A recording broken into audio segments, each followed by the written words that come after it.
I think a lot of people confused by the new Arabic name, El Hajj Malik El Shabazz. I've always had the name on my passport, Malik El Shabazz, only I only used it in the Muslim world. Well, Hajj is a title that is given to any Muslim who makes the pilgrimage to Mecca during the official Hajj season. One thing that I found in all of my travels was that all of the Africans, not only the Africans, but the Asians and the Muslims, look upon us as their long-lost brothers.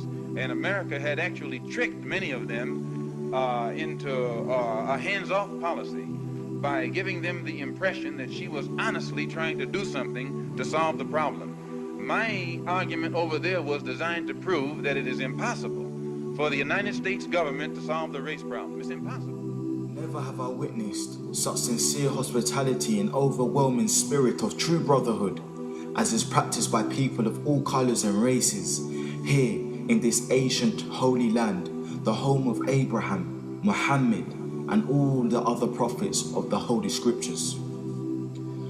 For the past week, I've been utterly speechless and spellbound by the graciousness I see displayed all around me by people of all colors. I've been blessed to visit the holy city of Mecca. I've made my 7 circuits around the Kaaba, led by a young Mutawaf named Muhammad.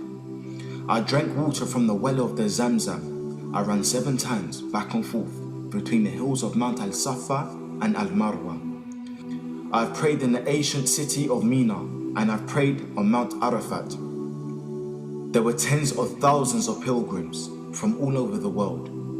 They were of all colors, from blue-eyed blondes to black-skinned Africans.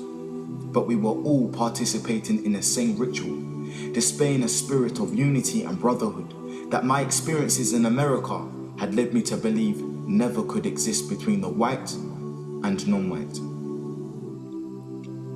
America needs to understand Islam because this is the one religion that erases from its society the race problem. Throughout my travels in the Muslim world, I have met, talked to, and even eaten with people who in America would have been considered white, but the white attitude was removed from their minds by the religion of Islam. I have never before seen sincere and true brotherhood practiced by all colors together, irrespective of their color. You may be shocked by these words coming from me, but on this pilgrimage, what I have seen and experienced has forced me to rearrange much of my thought patterns previously held, and to toss aside some of my previous conclusions. This was not too difficult for me. Despite my firm convictions, I have always been a man who tries to face facts and to accept the reality of life as new experience and new knowledge unfolds it. I have always kept an open mind, which is necessary to the flexibility that must go hand in hand with every form of intelligent search for truth. During the past 11 days here in the Muslim world, I have eaten from the same plate, drunk from the same glass, and slept in the same bed or on the same rug, while praying to the same God with fellow Muslims, whose eyes were the bluest of blue, whose hair was the blondest of blonde, and whose skin was the whitest of white. And in the words and in the actions and the deeds of the white Muslims, I felt the same sincerity that I felt among the black African Muslims of Nigeria, Sudan and Ghana.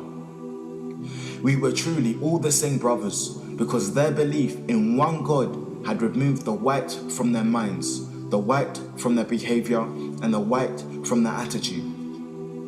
I could see from this that perhaps if white Americans could accept the oneness of God, then perhaps too they could accept the reality, the oneness of man, and cease to measure and hinder and harm others in terms of their differences in color.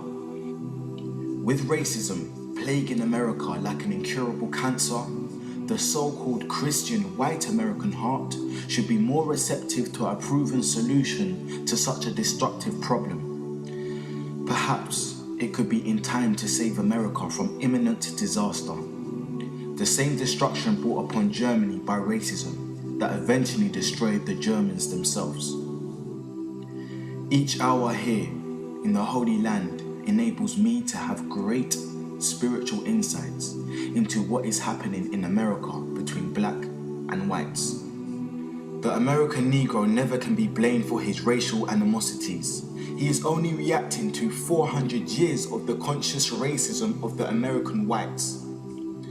But as racism leads America up to the suicide path, I do believe, from the experience that I've had with them, that the whites of the younger generation in the colleges and universities will see the handwriting on the walls, and many of them will turn to the spiritual path of truth, which is the only way left to America to ward off the disaster that racism inevitably must lead to. Never have I been so highly honored. Never have I been made to feel more humble and worthy. Who would believe the blessings that have been heaped upon an American Negro?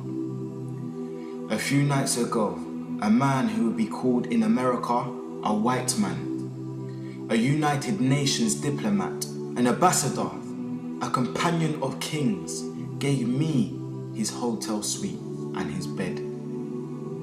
Never would I have even thought or dreaming that I would ever be a recipient of such honors.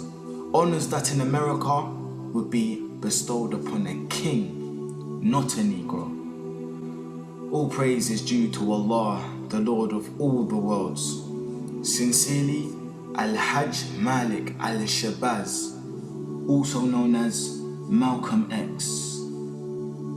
So Malcolm became Al-Hajj Malik Shabazz, who made Tawbah. He took his Shahada. He performed his Hajj. He said, on my way back from Mecca, I visited 7 countries, and the CIA, and the FBI, and the International Interpol Police, and others plotted to try to kill me at least 5 times. You don't have to ask yourself why they were plotting to kill this man.